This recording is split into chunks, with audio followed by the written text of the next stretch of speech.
Welcome to Game Crunch, your weekly video game podcast. My name is Mike Anastasia. With me today we got Brandon. Hello. We're here to talk about games and things. Games and things? All right. I don't know. Looks like you played like a demo for every game this week. Pretty much. I played a demo for most of the games I wanted to play. That's good. Because they all just dropped at once, which was kind of surprising. Yeah. Well, that's kind of nice when it works out like that. Was there any particular reason why that? Was it like Gamescom stuff still? Or? No, it just happened, weirdly enough. Yeah. And I also played the new Kirby DLC. So Nice. We'll talk about that. Nice. Yeah. All right, you ready to get into it? Yeah, of course. Okay. I'll go first. I can talk about Kirby. Okay. All right. So, Kirby and the Forgotten Land and Star Crossworlds. So, we've talked about Kirby and the Forgotten Lands a few times on the podcast. Actually, even earlier this year, because I started playing it before the Switch 2 reveal. And then as soon as they were like, hey, we're updating this for Switch 2, I just stopped. So, now that's actually out again. I kind of picked up and started things over again. I started fresh from the beginning again, just to kind of see how it integrates things in and just see what it looks like from the beginning. And it looks great. Honestly, I think graphically it looks fantastic. It's definitely, I'd say the updated graphics are definitely notable. You can see them pretty easily. It looks really good. I mean, not that Kirby's like super flashy graphically, but it still looks really good. Runs really smoothly. Gameplay itself still excellent. This is kind of like Kirby's first real 3D adventure, and I think they did a really great job about doing this. Actually, this is probably one of my favorite Kirby games, if not my favorite. I do really like all the content they have here. So at the base game, if you haven't played it before, and if you are one of the people that haven't, I do highly recommend it. So it's a 3D platformer. Say kind of think like, I don't know, Mario 3D World, I guess maybe if you're looking for like an equivalent. So it plays like that. You kind of have like short little stages where you go through, and your goal is basically to get to the end of the stage. That's mission one. But they give you like little objectives through the stage. They're usually like find the hidden Waddle Dees, or and then after that they become a little bit more random. Sometimes they're like, oh, destroy the wanted signs, but they don't always tell you what they are. They're usually unlocked at the beginning, and they kind of leave it to you to figure it out. If you beat a stage without finding all the secret objectives, usually will like unveil one of them. So if you go through and play it again, like you can kind of get an idea of what to do if you do want to go through and get those hidden Waddle Dees, because that's the reward for completing the hidden missions, extra Waddle Dees. The Waddle Dees you need to progress in the game, but they also unlock things in the village that you have, like the Waddle Dees village. So you have all that kind of stuff. So the core game is great, and we had a good time with it. But the big thing, obviously, is the new content for the Switch 2. So they added, at least from what I've read, 12 new stages with maybe like a 13th. Like, I don't know if it's like a boss stage or something like that, but there's that. One of the kind of comments I hear, it's not really a complaint, but comments, is that the DLC stages reuse a lot of assets. But I think they do it in a pretty creative way, so it doesn't feel like you're going through the same level again. Usually the levels, like initially, when I say initially, I mean like literally, like a view, like as you land, are the same. But as you progress through them, like they very quickly kind of diverge. So even though you're in like the same area, you very likely are not going to see the same things, or things definitely will not play out in the same way.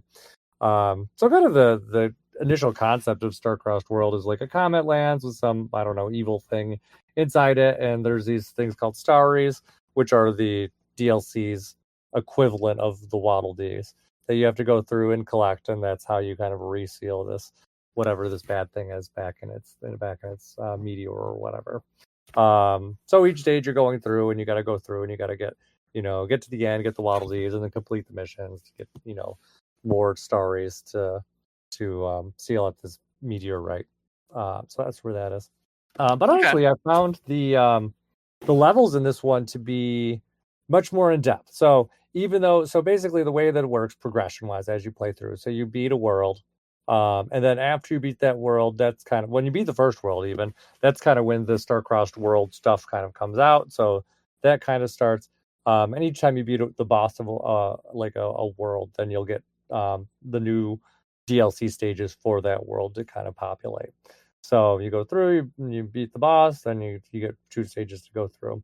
stages themselves are a bit longer than your standard stage, so it's not like you're getting 2 short stages. They're generally actually, I think, I'd say maybe twice, 1.5 to 2 times longer than your normal stage. They do seem like they have a lot more stuff in there. They did add some more mouthful modes specifically for the DLC. I think it's like Spring Kirby, Signboard Kirby, and then Cog Kirby. Cog Kirby is the best one. It's a lot of fun. So you're kind of like a cog. You can use it to roll up walls. It's got some cool platforming and like launching mechanics with it. So that's a lot of fun. I do really enjoy that stuff. And there's some more unlockables that kind of, go along with that too. Like they added more, I don't know what they call them, like little statues or whatever, if that's your thing. Like you can go through and collect those. There's a new thing in the Coliseum to go through. And I think you have to like beat the DLC to get kind of like the true ending Coliseum thing with that too. So there's that stuff to look through in terms of the stages as well. So it seemed to be like a reasonable amount of content that's in there. The music's all really good too. Although I think the Kirby and the Forgotten Lands music originally wasn't was pretty good too. So it's just still kind of in that same general direction, but I think it's a little bit better. Because it uses kind of the same themes, but it's kind of more like, I don't know, like mysterious, spacey. I don't know how to describe it, but yeah, it's pretty enjoyable, I would say. I think at this point I've gotten through, I think 10 of the DLC stages, so I've really enjoyed the ones that I've played through. And kind of one of the mechanics that's in the new stages is there, I don't know even know what to call them, these star flowers or something, crystal flowers, I'm not sure. But you hit them and it kind of unlocks these like crystal areas that kind of span and take over the world. They'll add like new platforming stuff that wasn't there before. A lot of times as I got through the stages, I actually felt like I was doing something like unique. I'm like, oh, I figured out the secret puzzle. It's really cool. Only to find out that I was just doing like the normal progression and wasn't doing anything like special. But I think that just goes to show kind of like how much more thought they put into these stages. Like, feel like you can't just power your way through it. You do have to use like a lot more thinking and kind of exploration to kind of figure out the way that the game wants you to progress through. Which I think is why I think these levels are a lot more thoughtful than even some of the later game ones on this. Like it does seem like even from the first world that the unlockable stages are a step above, like scale wise, from where you were at the beginning of the game, and more on it. I really don't know kind of what else to say. It doesn't really sound like there's much to ask about, let alone any of that. I think we're good. Yeah, no, I would say though, if you haven't played Star Kirby, excellent. I highly recommend. There's a lot of good stuff there, and if you already own the game, it's a $20 upgrade. If you don't, then it's at 60 plus 20. It's kind of how they, I guess that's kind of how they view it. But otherwise, I would say very solid DLC. Definitely not traumatic like the Mario Party update. Like this is much better. It's integrated as you go through the game. Things are unlocked as you progress in a very reasonable and predictable method.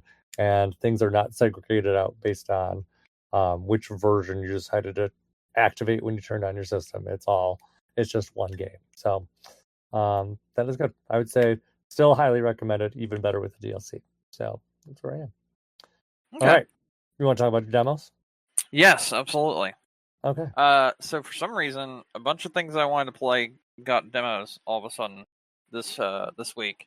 There's more that I didn't end up playing, but I'll just go ahead and run these down that I did play. So I played Lumines Arise, which is probably my most looked forward to game of the year. I also found out this game's only going to be $40, it looks like. So very excited about that. Very, very excited about that. If you've ever played this game, it's a very much like a what do you call it? Like a like a Tetris effect kind of game. Blocks drop in like Tetris blocks, except there's a different symbol that drops in, and they're done in like a square with like 4 individual symbols, one on each side, obviously, and then you use those symbols to like match with other ones as you drop down, and there's music that plays along with it, and a line runs over the top, and like it deletes it, but it's like continuously running, kind of like a metronome, like music metronome that's continuously ticking, like da, da, da, da. But instead it's going to the beat of whatever song's playing. It's very much a Tetris Effect-like game. I believe it's made by the same developers, and it is very, very good. I always loved Luminous in the past, and this is no different. This is just it on a whole new level, and I'm really excited to play this. The demo consisted of like a 3-level run that was really fun. It got very interesting because as you're playing the game and it goes along with the songs, the backgrounds tend to change and everything. And there was this one that they had with like an iguana that was like very, very crazy the way it was done. I don't know any other way to explain it, but I'm going to show you, Mike, so you can see it. Okay. But basically, the iguana's tongue would come out. It's on this page. It's not letting me copy it. So just look at the screenshots. You'll see it there. The iguana's come with the iguana's tongue would come out at the same beat as like the song going. It's really cool. So it's really neat. And they kind of sync whatever video is playing in the background to the music that's going alongside that you're playing. And the music gets faster and changes tempo and stuff as you clear off more spaces and whatnot. Very fun game. Very, very, very fun game. Very hectic as you get further into stages and whatnot. Yeah, it looks pretty nice. So, I played that one. That one was very good. I liked it a lot. I also played Sonic Racing Crossworlds, which had a network test. Uh-huh. This one, I probably only spent like a little under an hour playing. Essentially, they gave you 4 stages you played before you were allowed to actually race people online in the game instead. Uh-huh.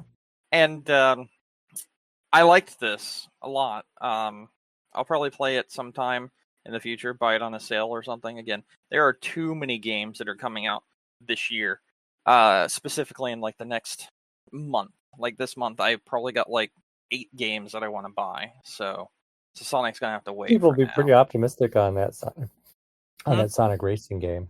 It was very good. I really like the way it worked. So it kind of went to like the Mario Kart 8 and Wii route where you selected like your cart and like different things to go onto said cart and like pieces of it, which changes the speed aspect of it and the handling aspect of it and this, that, and the other. And it worked very, very well. And I also liked the fact that the way the game worked in particular made every stage feel interesting because you weren't playing the same stage, even if you were. These like rings would open up as you go to cross the checkpoint at the end of a lap. And when those rings opened up, you would go to another world through the ring. And then in the same stage that you were playing, there's like 2 other options of stages that you could end up going into. And whoever's in first place gets to decide what the world transforms into by going through whichever ring they want. And it made it so even stages that like I played before felt fresh because I could try a different ring, which would take me to a different secondary stage before going for the final lap. I liked it a lot. I thought it was very fun. I thought it worked very, very well as well. And the general concept of it was very well executed. So It's fun. It was fun. This is one that's on the back burner. Like I won't pick this one up right away because of the fact that there is just so much other stuff coming out. Yeah, it honestly seems like a title that's ripe for a sale sooner than later. I mean, it's a $70 game, so it's like I'm gonna wait on this one. Plus, it's gonna have so much DLC, like so much.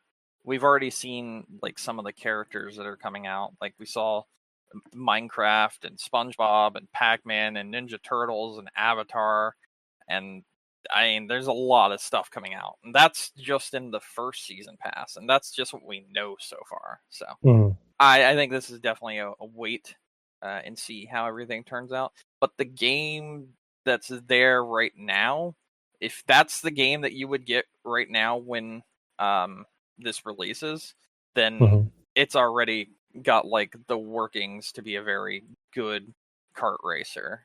Like it reminded me a lot of things like Crash Team Racing is good. Is very good. That's the easiest way to explain it. So all right. Sounds good. Definitely worth checking out if that is your thing. And then the last game that I played, which I saved for last because I have a lot to say about this game. Okay. So it gets to be last because of that reason. All right, this game is called Lost Soul Aside. This is the new PlayStation like exclusive, but it's also released on PC day one as well. So the times of PlayStation having exclusives are things of the past, and this is kind of like the first game going to be like, yep, you know what, we're going to release our exclusives day and date basically. But it doesn't matter. What I want to get to is how absolutely batshit insane this game was. I would also like to describe this the best way I can imagine. Lost Soul Aside is like Devil May Cry if it was really fucking stupid. That is the easiest way to describe this game. Like stupid it is in terms of like. Oh like, my god, I cannot even begin to explain how stupid it is. Okay. So let me start. All right, I can purely go off of what I've seen from the demo and from clips right now. But I'm gonna go into this with my, my perspective of the game just from playing the demo. Because the demo is supposed to sell you on the game, right? Yeah. Spoiler alert, I'm going to say I'm sold on this game already, and I really want this game, but not for the reasons they think I want it. So here is the thing. This game is like extra, the game. Like, I shit you not, there is a point where you get to a flight of stairs, and the flight of stairs will lead you up to your destination, but my dude just runs and jumps on a rock in a cutscene, sprouts angel wings for some reason, and slingshots his way through the sky and up to the like the top of where the stairs would have led him. This is never explained. Period. Why does he have angel wings? Do not know. Where did they come from? Do not know. Why did he decide to go up there that way when he could have just walked? Do not know. It's literally nothing is explained in at least the demo. And the easiest way I can explain it is this demo gave me whiplash. I felt like I was entering a TV show that was in season 6, and I had none of the backstory of what was going on whatsoever. Nothing made any sense. I had a floating deity named Arena, who is a dragon of some sort that allows me to turn him into different weapons, and I'm fighting something? Like, I don't really know what I'm fighting. It felt like the government for a moment there, because this, like, official arrived, and he was supposed to be some, like, big name hotshot, and the only reason I know that he had to be someone of, like, status is because he called me a peasant, which really threw me off out of nowhere.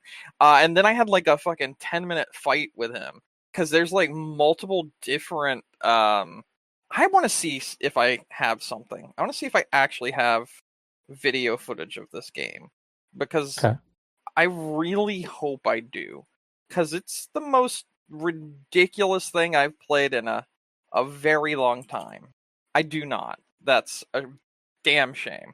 Okay, but anyway, we'll continue on from there. We'll ignore that. I do not know what the hell was going on in this demo, right? At all. Like, period. It really did feel, like I said, like I was dropped in the middle of season 6 of a show that's been airing for like 10 years, and I was just like, okay, I'm just going to accept this. It was just so bad that it was fascinating. Like, I could not look away from the game, and I kept wanting to play it. There was a scene that was straight out of something like Sonic Adventure, where a helicopter started shooting me and I had to run, but then all of a sudden my dragon friend, who is apparently some kind of deity, took my sword and turned it into a, like, surfboard, and I was able to, like, sprint at like Mach speeds while riding my surfboard sword, but my sword could also like do a kickflip and still be a sword and damage enemies around me. I'm telling you, dude, this is the kind of game that you really just have to experience, because it makes zero sense, at least in the demo standpoint. And I don't really know if the full game's going to make a lot of sense either. But I am incredibly fascinated by it. I've also seen some clips from the full game. Apparently there's one from the first 10 minutes where if you cross a certain point of like you know how like sometimes in old games when you would cross checkpoints, it would cause like cutscenes to immediately start and like play and everything, like in PS2 games and stuff like that. This was a thing back in the day. I recall. You maybe remember it as well. Do you know what I'm talking about? Which thing? Where you would like cross certain like lines on the ground, like you would walk over a point and like okay, so let me present this information the best way I can think of. So like you're walking around a town, and then like you turn down like a corridor and you walk about halfway down it and it causes a cutscene to trigger. Like there's triggers built into several old games. I remember this happened a lot in like Kingdom Hearts. I remember this happened in other things where it would like trigger cutscenes just from like walking in certain areas. I mean it's not super uncommon, I would say. Yeah, but in the past, sometimes you could walk up on those triggers and cause it to be like kind of jarring, like the way you would just like be sprinting and then all of a sudden, boom, here's a cutscene. That's what I'm talking about. Yeah, they're like walking. Yeah, exactly.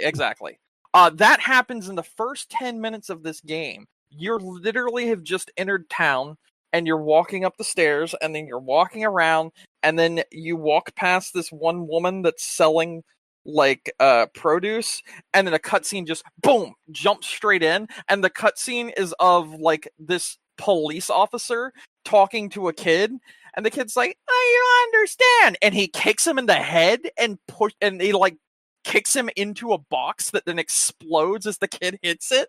It is fucking weird. The weird shit that's going on. Also, like the cutscenes just don't make sense in this game whatsoever. They just happen at times. I'm gonna show you the cutscene that I'm talking about because it does happen. It's not a literal explosion, but like the way the box disintegrates when the kid hits it is so fucking funny. And like I sent you the clip if you want to see it. It's only like 5 seconds. Yeah, it was so fast I didn't even really get a chance to like see it. Yeah, you see? It's like it's very jarring the way it just happens. Yeah, that is pretty. And there's a lot of things. Like... the kid probably deserved it, but I've watched it like 3 times now. It's really funny, isn't it? You see what I mean by like it has elements of like, I think this game's so bad it loops back around to being good. Like you don't have any context for this, and you watched it 3 times because you just can't look away. Honestly, probably up to like 7 or 8 now. Yeah, but there's other moments that I've seen like that. I've seen like the guy like trying to hang on, and this girl's like trying to grab him and pull him back up as he's about to fall off a cliff, and then as he falls off, the guy's just like and like it's like the worst voice acting of someone screaming that I've ever heard, and it's so fucking funny. Capital. I found that one too, so I'm gonna send that to you as well. All right, let's see. That's the real voice acting of this game. It's very weird. It feels like a horror movie that's like very badly produced. Like it feels like that levels of weird. But then like when I was playing it, right? At least what I could play of it from the demo, when I was playing it, the combat is so tight, it is so well done, and it is such a nice package and fun to actually interact with, that I was like, man, if it wasn't for the fact that there are like 20 games coming out in the next 3 weeks, I might buy this. Because it's one of those rare moments where you're like, what the fuck is this? And you just want to see more. Yeah. No, it does seem really interesting. I mean, at the end of the day, the most important part's the gameplay anyway. So, if you just get a funny story to go along with it, hey, who cares? That's fine. At least that's how I look at it.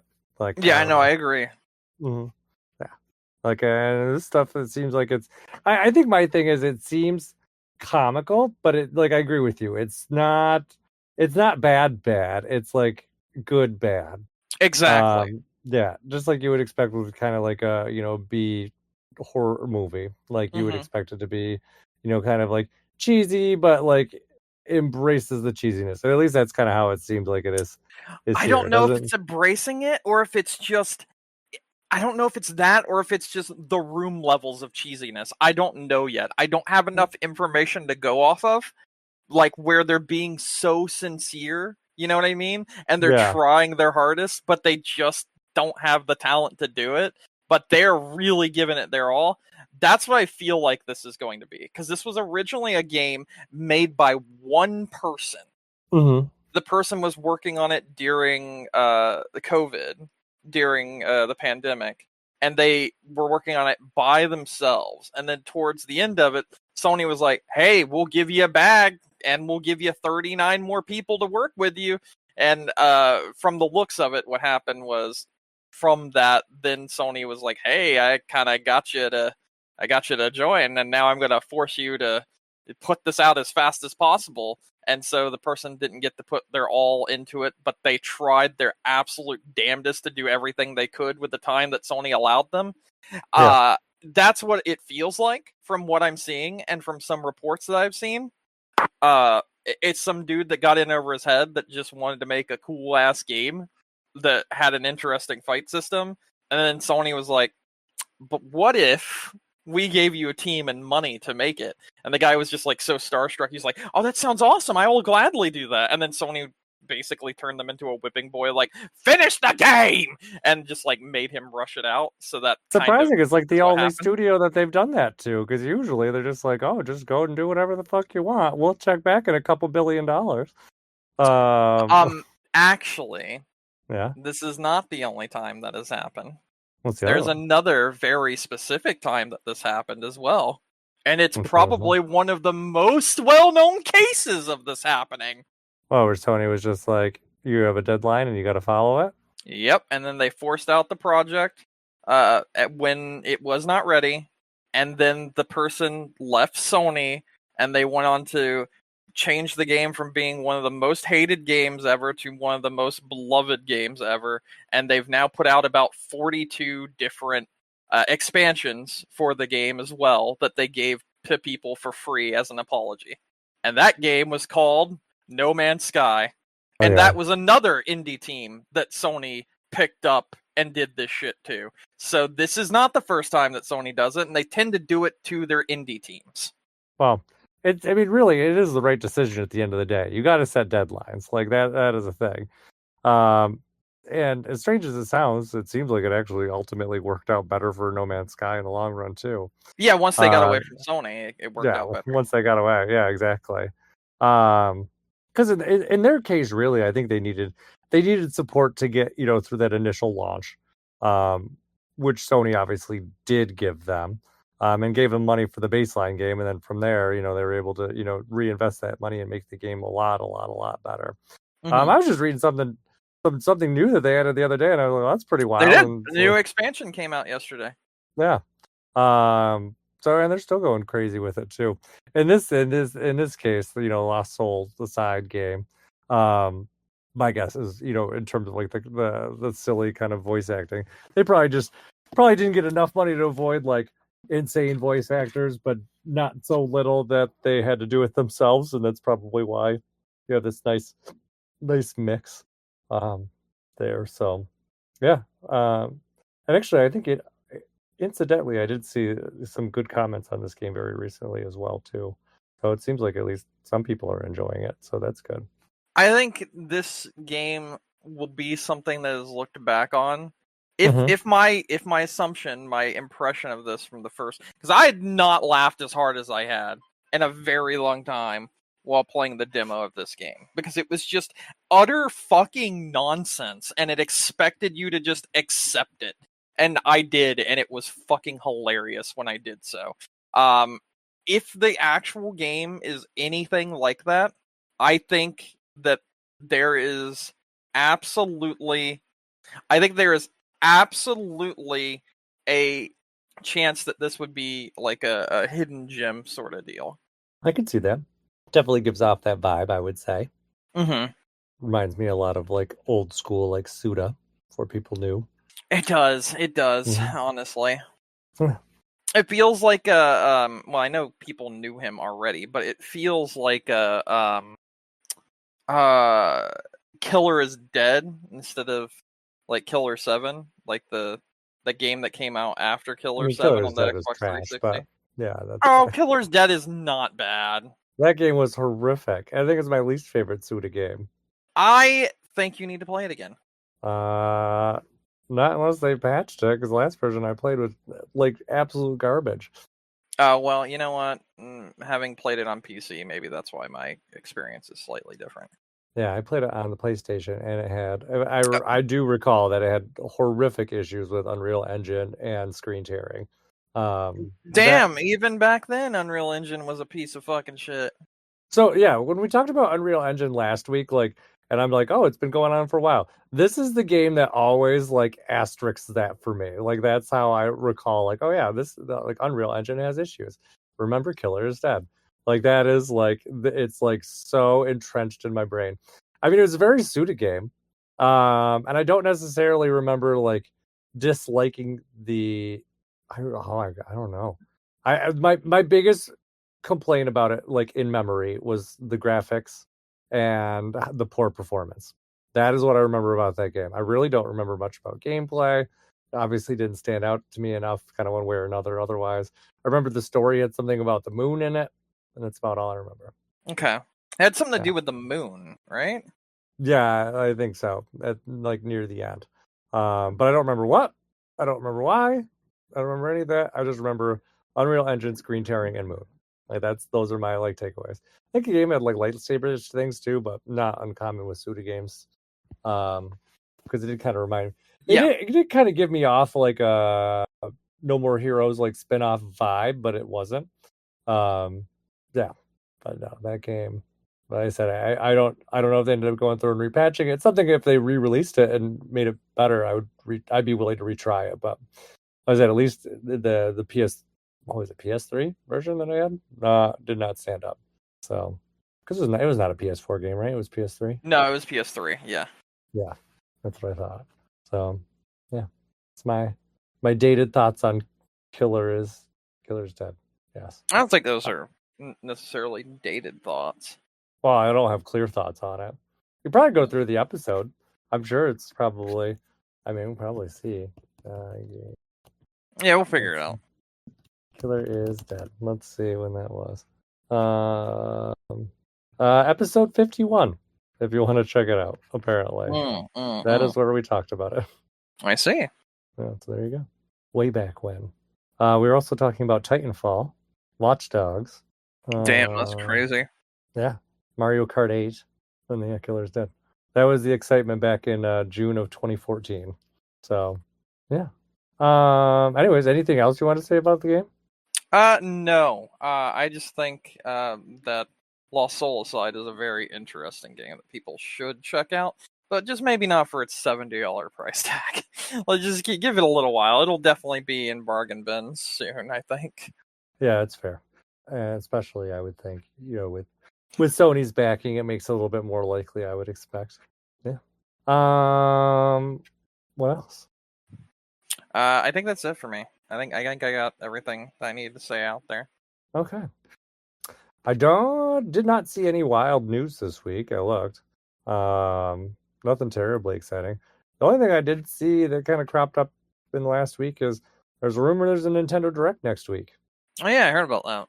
Yeah. It seems like there's enough. I don't know. There's enough fire that I think it's legitimate. Nintendo also usually likes to do directs around this time too. So makes sense that they probably would. The day that they have though, it's strange. They're saying like the 11th or the 12th, so that would be next week. And then the so my guess is it's probably here's probably going to be in the 11th. I'm guessing the 12th is probably like a time zone difference. Like I think it's probably late enough in the day that it probably hits time zone somewhere else, which really doesn't take too much. Because what is it? Japan's like I think 13 hours ahead, 14 hours ahead. So, you do something like noon here, for example, or even 10 in the morning, then all of a sudden it's the next day in Japan. That's my guess. I think it's probably be something like that. Also tends to correspond with Mario's 40th anniversary, because I think that's the 13th, if I recall. Mm-hmm. It's somewhere in those days, either 11th, 12th, 13th, somewhere around there. So that makes sense. In terms of what to get, who knows? Nobody knows. We'll probably get a release date for Metroid. We'll probably get a release date for Hyrule Warriors. I fucking hope so.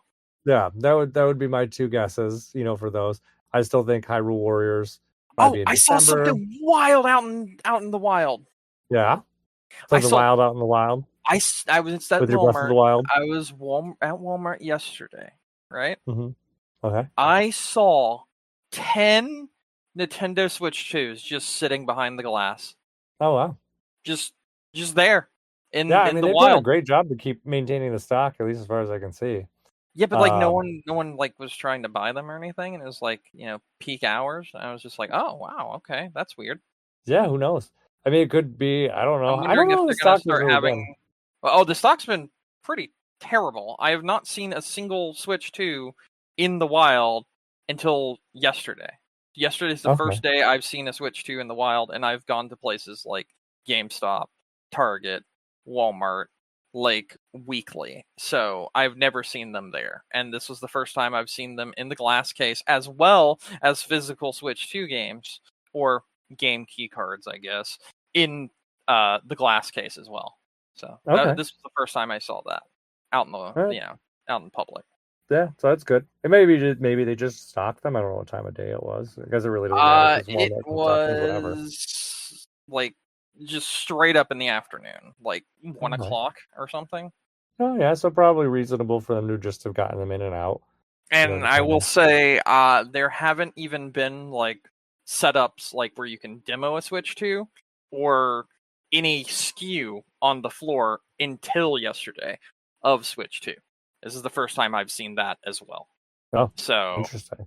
So yeah, this is, I think, the first time that they're being able to stock them, maybe? Yeah, I don't know. It's very possible. No. And it's hard to tell, because like I said, it could just be like maybe they just got it in and then they just, just put them out, the other times I've seen them, the only other times I've seen them was the day of launch, and it was behind the checkout counter in the like lock boxes. Those are the only other times I've seen them like physically out in public. So this is the first time I've seen it where it's just like you could walk up and buy one if you wanted. Yeah, I mean, I don't know if it was Nintendo. I did see that the system's been selling really well. I think it said it's like 75% ahead of Switch original at this point in its lifespan, so that's good. So obviously it's selling really well. We didn't talk too much about the dev kit thing last week, but that's not entirely out of the realm for Nintendo. And what I'm speaking about is there was a rumor, and it's probably legitimate, that Nintendo has not really gotten out dev kits to like everyone that's interested. It seems like they've really targeted more towards big third parties and other games that seem to be interesting to them. At least the comments that I saw, it sounds very Nintendo. It sounds like, when people are making like pitches to them. I don't know how that kind of process works. For the Switch 2 dev kits, like if they think it's not actually like their preference for sending them is to games that seem to utilize the Switch 2 in an interesting way or utilize Switch 2 features. And it seems like, if that's not the case, it's not been a priority for them to get out the dev kits for them. Because even though it sounds like, we're talking about like, these kind of retail units in stock, that's different than the dev kits. The dev kits are more involved. So it's not just like, oh, let me take this store unit and just convert it into a dev unit. Like there's more to it than that. But they'll get there. Like Nintendo's always been very slow about getting them out. This has been an issue with them every system because they're always very selective about who gets them beforehand because they don't want stuff to leak. And then once they come out, they prioritize generally, home sales versus the dev kits, and they'll get there eventually. So be interested to see. I mean, it seems like it really, for some third-party devs, they're just going with it and just making it work with what they have. Mm-hmm. I've not really seen. I'm sure there probably are, but I've not seen any case examples where there's been like a game where I'd be like, oh, this game is not coming to the Switch 2 because we don't have dev kits. But I'm sure those examples probably exist. I'm sure there are probably games that are out there that they want to have on the Switch 2, but maybe are waiting until they can get an official dev kit. It'll be interesting to see kind of how that rolls out. But it seems the other thing is too, I guess, apparently, and this actually kind of makes sense too. The other thing that Nintendo apparently is considering too is just in terms of the dev kits is slowly rolling them out because they don't want the market just suddenly get flooded with ports too. So by pacing it out, it kind of limits the amount of stuff that's coming out at the same time. So you're not just kind of suddenly like, oh, here's a drop of like 50 games all of a sudden. Because obviously it's not good for the Switch 2 either, just to suddenly have like a massive influx of games that people aren't going to possibly buy. Because that seemed to be an issue already at launch with maybe like the game key cards and stuff like Cyberpunk. Cyberpunk has done very well for the system, at least from what I can read. Being a full game on a cartridge, as opposed to a lot of the stuff that's gone with the game key cards. It seems like people have been straying away from those, which makes sense. I can understand that. So if you're not buying all digital, why would you want to buy a physical game where you're just basically paying for an empty cartridge and an unlock key? So understandable. Yeah, well, we'll see how that is. I also did find out just randomly this week that you can manage your digital key cards remotely. Like I didn't realize. I knew you could do it on your systems, like send stuff back and forth between them that way. And with downloads, I knew you could send it to a specific system, but somehow I ended up on a page on the eShop the other day where it's like it showed all your digital key cards, and you could be like, hey, which system do you want to send this to?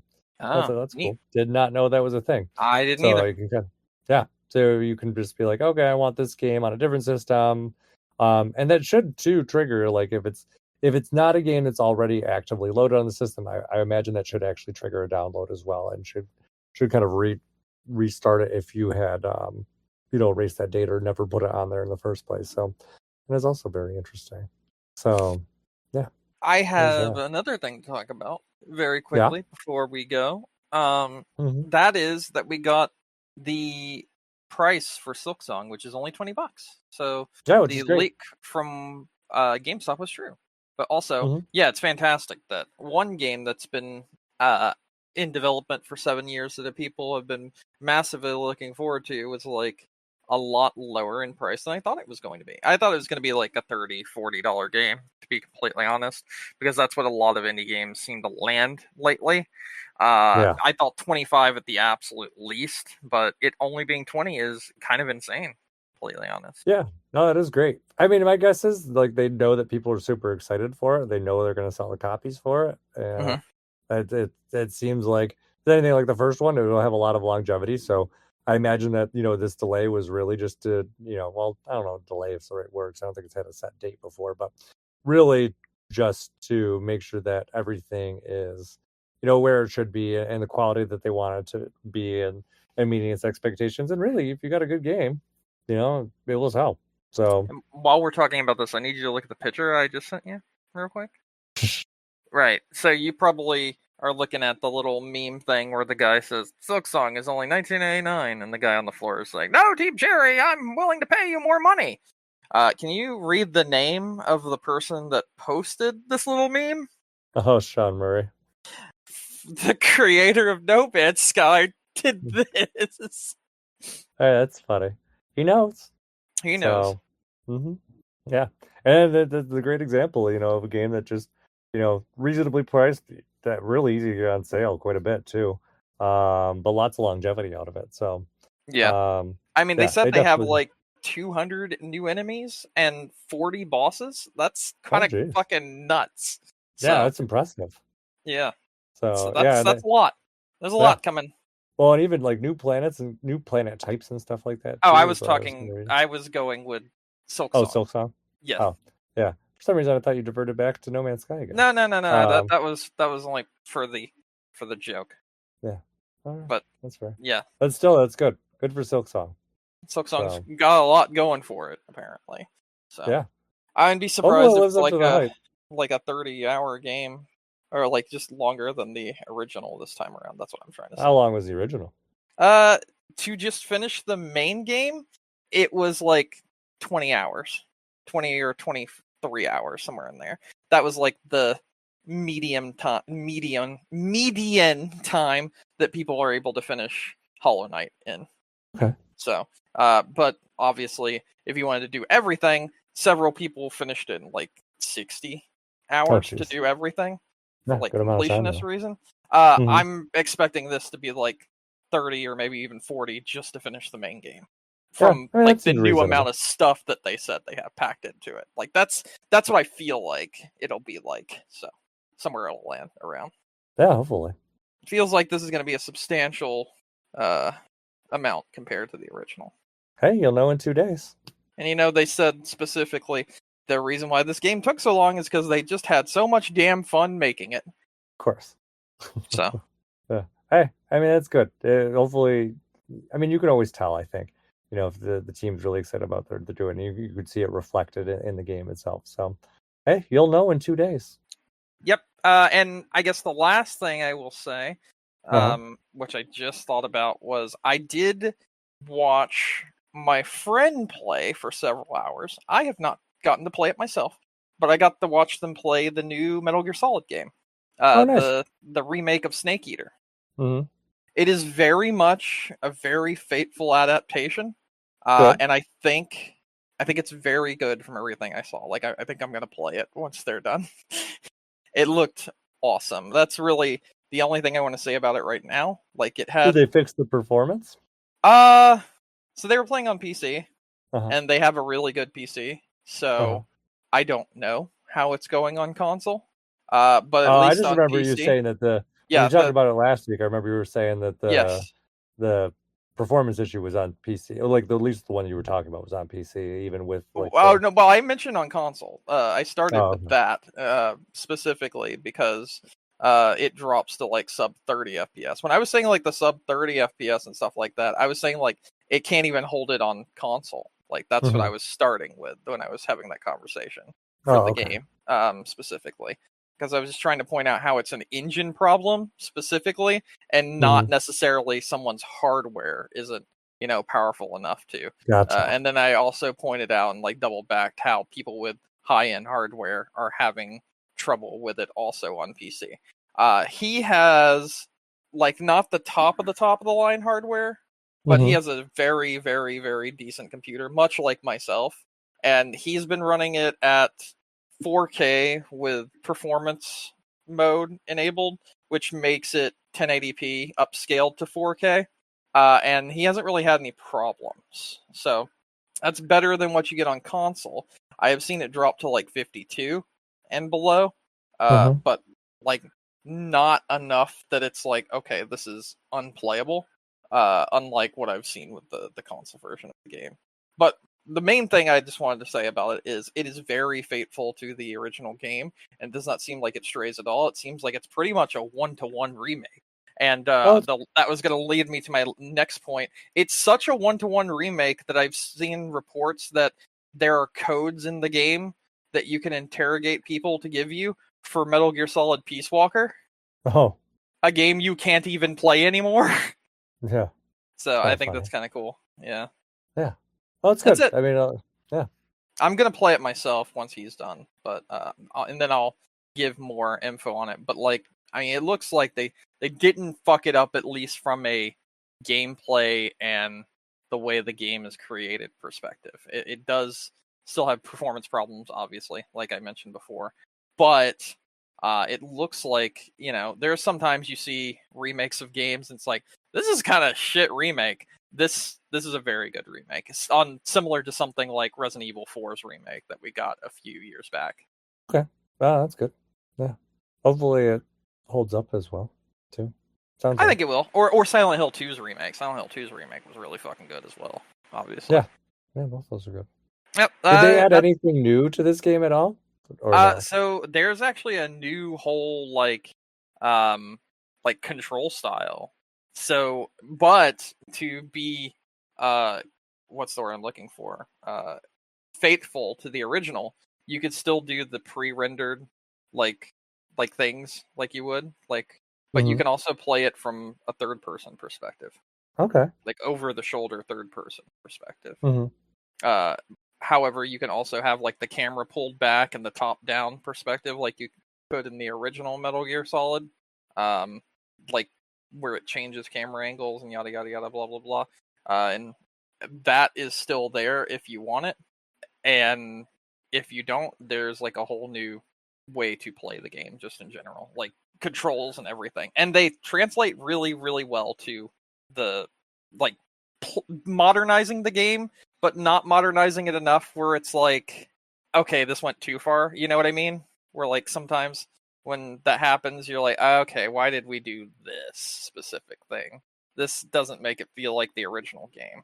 It's just kind of a camera angle that makes it work very well, and some controls that really are added for a quality of life improvement. I think it works very, very well from what I'm seeing. Okay. So that was added. There is also like extra collectibles that you can get, and there's some stuff you unlock after you've beaten the game once, which I do not know what it is yet. So that's a nice thing. Those are the only things I know. Okay, that's fair. That sounds good. Yeah. Well, hopefully we'll see more Snake in the future. Snake. Yeah. I don't know. Yeah. If they're gonna do another, it needs to be 4. I think that's the simplest answer. It needs to be 4. It makes sense. Especially if it's, who knows how well it will run on other platforms, being so specifically made for PS3. Yeah, Metal Gear Solid 4 is one of those games where you still can't play it on anything legally, except for the original PS3. There's no way to do so. And that's kind of insane. So there needs to be another way to play that game. Like, it sounds like, assuming that they're going to do a second Metal Gear Solid collection, which you would think, because I think they labeled the first one Volume 1. They did, yeah. So it seems logical that the second one would include 4, but who knows? Hopefully, it needs to have 4. It needs to have Peace Walker, and it needs to have Portable Ops, and then maybe Acid and Acid 2. That's what I think should be in the second one. Maybe even a remastered version of Metal Gear Rising. I don't know. Yeah, all those seem reasonable. So I think they'll probably do something. I don't know. My thought is they'll probably won't go too crazy and just maybe do like 4 and Peace Walker. Even though it does seem a bit late compared to the first one. So maybe, and then maybe like, I guess probably what you're thinking, maybe like a spin-off game to kind of flush it out a little bit. I would probably pay the $60. Like that's what they charged originally for it. I would probably pay the $60 for Peace Walker, Portable Ops, and Acid 1 and 2. I think I would do that, and Metal Gear Rising. If they put out a collection like that, I would pay the $60. Otherwise, I would probably wait for a $40 price for just 4 and Peace Walker. Okay. Yeah. No, that seems reasonable. Yeah, I think that's a good price for it. I guess it depends on how much work they end up putting into 3. 3? No, 4. What am I going to say? Yeah, 3 has already been done. Yeah, no, exactly. And then it was remade. Yeah. I mean, I feel like if they have to go through and like remake 4 to make it work, then that's going to be an issue. If they do a full remake like what they did with 3 here, which is not part of the collection, it's just its own brand new fucking game. Yeah. If they did that, I would buy it. I would buy that, definitely. Yeah. I mean, I guess it really, like I said, I think it really is going to depend on how easy it is to port that game. Because if it's not, then they're probably just going to end up having to do a full remake and just be like, whatever, we're just going to release it separate. And it is what it is. So we'll see. All right. Anything else? That's crazy. Actually, hot off the presses, I just saw that G Fuel has closed down shop. Oh, random. Yeah. I thought people love that shit.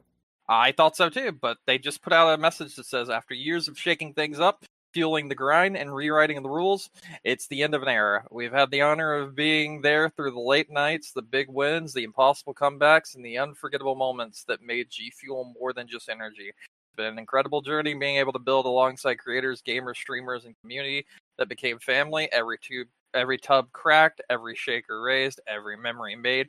We felt the love every step of the way. So to everyone who's been a part of it, thank you. We love you. Now logging out, G Fuel. Very random. Maybe it was the Sonic one that finally did them in. That was a long time ago. I know. The damage just ran so deep, just fractured the company.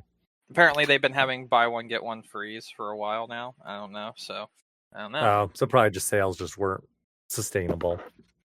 Yeah, or who knows? It could even be something to do with the tariffs too. Or maybe, you know what? That could be absolutely what it is. But it could also be a case of maybe they're rebranding to something else. Who knows? Yeah. Like maybe this isn't like not a goodbye, but we're going to rebrand. No, I don't know. Or selling off the assets to another company that wants to kind of go more into that space. Also a possibility. Where it's like, hey, we're selling the name, but the product itself is going somewhere else, kind of thing. And that does happen quite a bit. So I don't know. It probably, the way things are, probably will come back around eventually. So, nostalgia in like 10 years, be like, oh, Game Fuel's back, everyone, with new Sonic flavors. So yeah, that's what people are. That's what a lot of people are thinking. A lot of people are thinking this is just some kind of joke, and that they're just doing a rebrand of like the name or something, because it doesn't really make much sense for this to happen. It came out of the blue. It literally just was posted 20 minutes ago with no prior information. Yeah, very random. I'm sure there's probably something going on back behind the scenes. We'll find out eventually, but yeah. And they also have like a bunch of shaker cups and upcoming G Fuel brands that were in the pipeline. So like, that would be a lot of things to drop very quickly on a lot of creators that were, because creators make like a lot of the G Fuel types. So that'd be a lot of creators that get completely fucked over very fast without any heads up, because they're like a big sponsor, like YouTubers and Twitch streamers. And if they're like, oh yeah, that's a good point. My thing's coming out in like a month, and like G Fuel's like out of nowhere, oh, by the way, we're closing up shop, and you've already got people that have pre-ordered your cups and your flavor and everything. That's kind of completely fucked. You know what I mean? Yeah, no, exactly. Yeah, especially if they're depending on that advertising revenue. That's it. That is it for me. That was just a sudden off the presses sort of thing that just happened, and I was like, what the fuck? So okay. Yeah. Hey, that is relevant. So, all right, you ready to wrap up then? Okay. Well, thank you everyone for listening to us tonight. Don't forget you can find us on iTunes, Stitcher, Google, Amazon, YouTube, wherever you get your podcasts. If you want to check out our old episodes, they are all available on game-crunch.com. You can go listen to that Killer is Dead episode if you really want to know how we felt about it back then. What else we got? You want to send us an email, gamecrunchcast@gmail.com. Brandon. Hello. Any final thoughts? No, I have no final thoughts. I'm excited to play Silksong. I'm excited to try out the new Hot Shots Golf that's coming out this week as well. I'll have you got a busy week this week. That next week. I might not get the Hot Shots Golf game. I'm waiting to see how it turns out, because there have been no review code, no talk, no anything about it. So it feels a little bit like suspicious. I'm not sure how this is going to go. And very suspicious. Yeah, it can't hurt. I mean, you're going to really want Silksong anyway, so keep your hopes high on that. And then, well, I mean, Silksong is on Game Pass. I'll just play it on Game Pass. Oh, well, there you go. You don't have to pay for it. Even better. Yeah. So like that's how I'm playing Silksong. I already decided that. I just don't know if I'm going to buy the new Hot Shots Golf. I mean, it's only $40, but that's something I could put somewhere else if it turns out that it's not good. I'm just hoping that isn't the case, though. Exactly, like the other game that we were just talking about that I cannot remember what it is. Something Lost Souls, whatever. That's a $70 game. That's still going to be weighted on. Well, no, I know, but I'm just saying now. If you don't end up getting that, then you have $40 that you can use towards it later. Yeah, I could also buy Lumines, which I mentioned before, which is also $40. Also true. So And there's a lot of choices. There's so many games coming out. There's like, just off the top of my head, this month, I know Clover Pit, which I've mentioned before when I played it, is coming out. It comes out on the 26th, I think. So does Hotel Barcelona, a game made by Suda51 and Swery. The 25th is Silent Hill F. There's Hot Shots Golf, which comes out on the 4th. There's Silksong, which comes out on the 4th. There's Hell Is Us, which comes out on the 4th. There's, I said Lost Soul Arise, which just came out. But like, there's just so many games coming out this month. And these are the ones I'm remembering off the top of my head. I do have a list of them. There's, what's it called? Borderlands 4. There's Sonic Racing Crossworlds. There's the Rataton, the Patapon sequel. There's Baby Steps, which is a game that we've mentioned before. There's so many things. Oh, there's Indiana Jones and the Great Circle. Yeah, DLC comes out this week. Skate, a revival of Skate comes out this month. Chronos, the game from the people that made Silent Hill 2 remake. Dying Light the Beast, the new Dying Light series game. Final Fantasy Tactics remake. I mean, there is so much this month that it is enough to make someone go broke alone because of how many games there are this month. And I'll even say, too, if we are getting a Nintendo Direct this month, I fully expect something to shadow drop. I do not know what. But I think the fact that, well, there's two things. Metroid Prime 2, probably? I don't know. I mean, it's very possible. I mean, I'd like to think that would be. But it's hard to say for sure. It would make sense, if it's coming out. That's kind of what they did with Pikmin 4. And they did the 1 and 2 drop, about 2 months beforehand. So it's definitely in the cards that they could do that. Someone also pointed out, too, that, the potential, kind of later in the week Direct might be because they were looking to shadow drop something because of the time. So that also makes sense. But I think the other, the really suspicious thing is September is strangely devoid of releases right now for Nintendo. I don't think there's anything slated to come out this month. And considering how packed the back half of the year is, it seems really strange that they're it's actually nuts the amount of things that are launching between now and fucking November. It's like Silksong, Chronos, 2XKO, which is the fighting game from the League of Legends devs, Borderlands 4, Clover Pit, Silent Hill F, Baby Steps, Final Fantasy Tactics, Dying Light the Beast, as I've already told you, Hotel Barcelona, as I've already said, the Hot Shots Golf game, I already mentioned that. Then we go into October, and it's Ghost of a Toy, it's Little Nightmares 3, it's Battlefield 6, it's Ball Pit, it's Pokemon Legends ZA, it's Ninja Gaiden 4, it's Vampire the Masquerade Bloodlines 2, it's Outer Worlds 2, it's Arc Raiders, it's Dragon Quest 1 and 2 HD Remake, and then we go to Lumines Arise, and that's just what we know, and that's just a few games. There are so many games coming out that it's you're practically already broke. Yeah, exactly. And then there's even more in November, so makes sense that, like I said, it's surprising that the Nintendo is they're sitting on so many games and they're like, oh, we'd rather release 2 games in August and 2 games in November than release something in September. Very strange. So my money's on they probably are sitting on something, either like a Mario collection, which has been rumored, although I think that's just people speculating based on what they did for the last kind of milestone anniversary, or something like we were just talking about, like a Metroid Shadow Drop or something like that. Something that's kind of synergizes with what they have going on with the Mario 35th anniversary. If I remember, like the lead time between announcement and release for that was like nothing.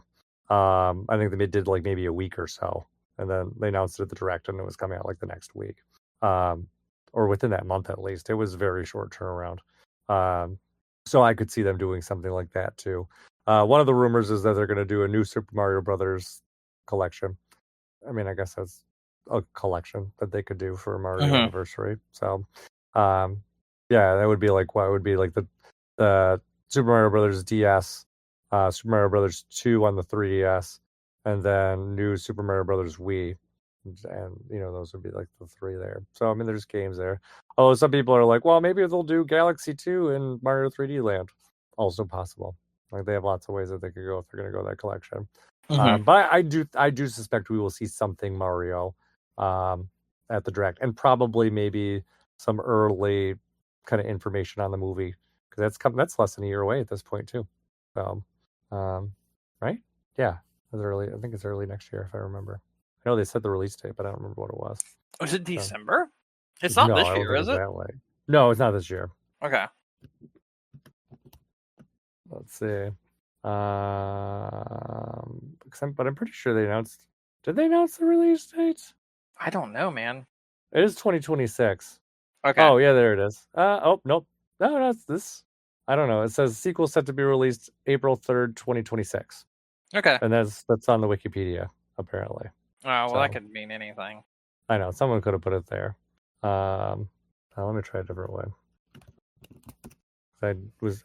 April 3rd.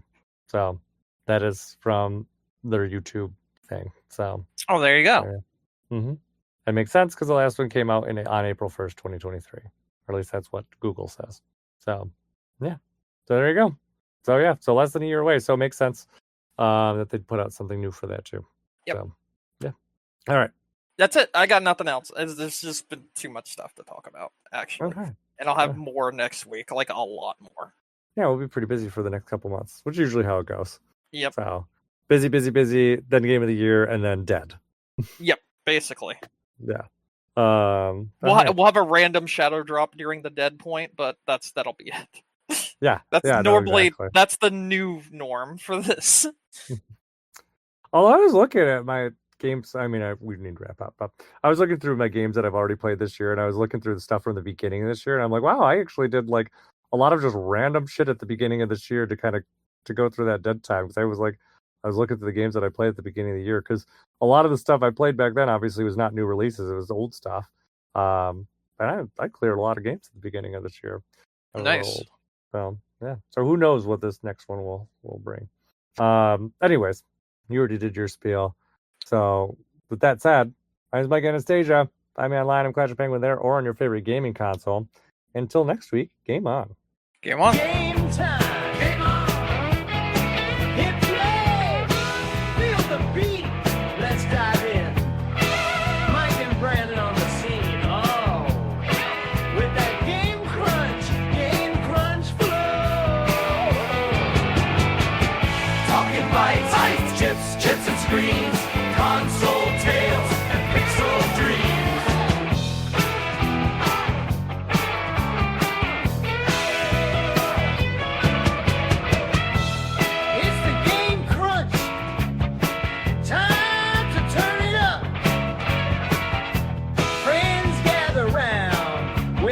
Cups filled up. Mike's got the know-how. Brandon's got the tone. When they hit the mic, it's game on! Game on!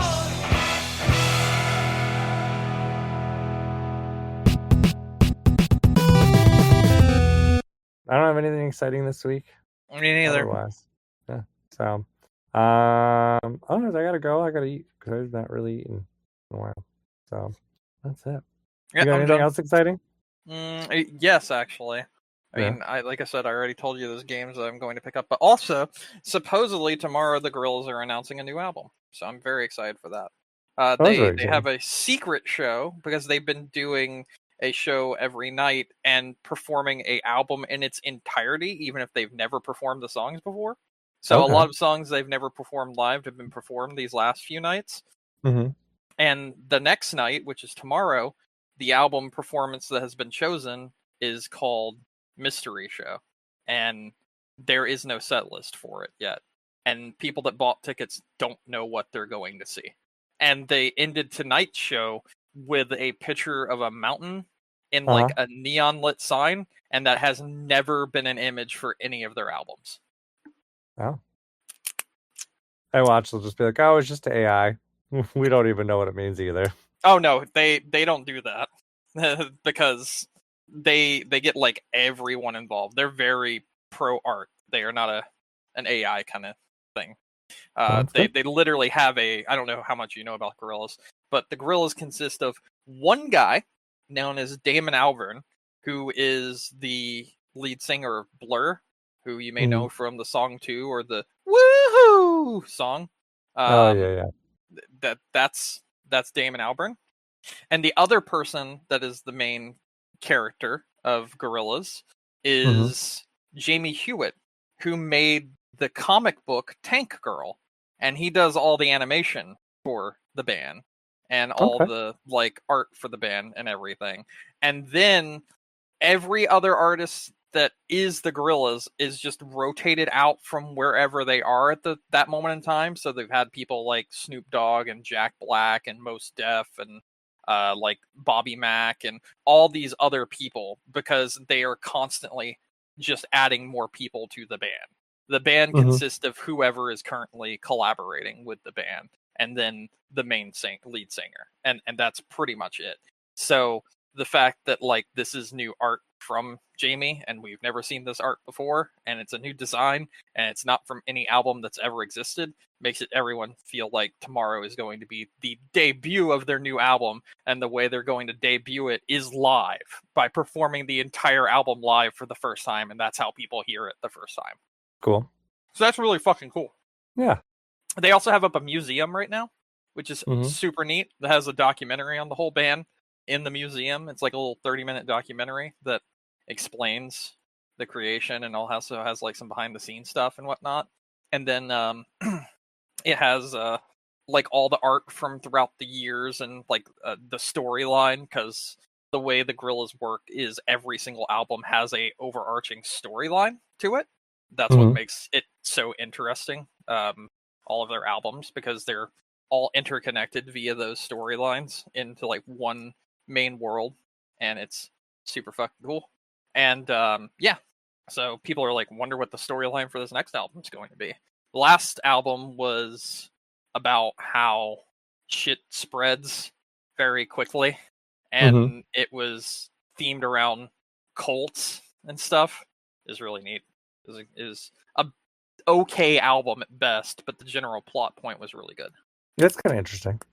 Then they do all that. Yeah, they're a very intricate band. They in the museum, they had a wall of everyone that's ever been in the band, and it was like it stretched like a long way out, and it had like everyone's picture that had ever been part of the band, and it was like at least like 80 people. Yeah. Yeah, hopefully it ends up living up to the hype. So, but I'm thinking so. I don't think you would do a thing like that if they are not going to do something big. Yeah, exactly. Otherwise, you're setting yourself up for disappointment. So, well, I mean, they haven't necessarily said anything about it being a new album. It's all the fans that have set themselves up for disappointment at this point. Oh, that's true too. But you don't do something like mystery unless like it's going to be something like exactly. Yeah. Not only that, but I've already mentioned. Actually, I don't know if I've mentioned the Gorillaz are currently part of this season of Fortnite. Yeah, you did talk about that. So they're doing this tour alongside that, and they're also doing this tour alongside a museum, like I just mentioned. So there's a lot going on here, and like I also said, on this tour they are performing songs they've never performed live. So I mean, there's a lot. So it feels like this is leading to something big. Yeah, makes sense. It's kind of like an anniversary kind of thing. So at least that's what it makes me think of. It's their 25th anniversary. It's their 25th anniversary. There you go. It is literally a anniversary. Yeah. All right. I'm leaving. Me too. I'm eating already. I've been eating the whole time. I have ramen. Okay. Katie brought me ramen in the middle of the podcast. That was nice of her. Yeah. So, all right, man. Have a good night. I'll see you next week. Bye. All right.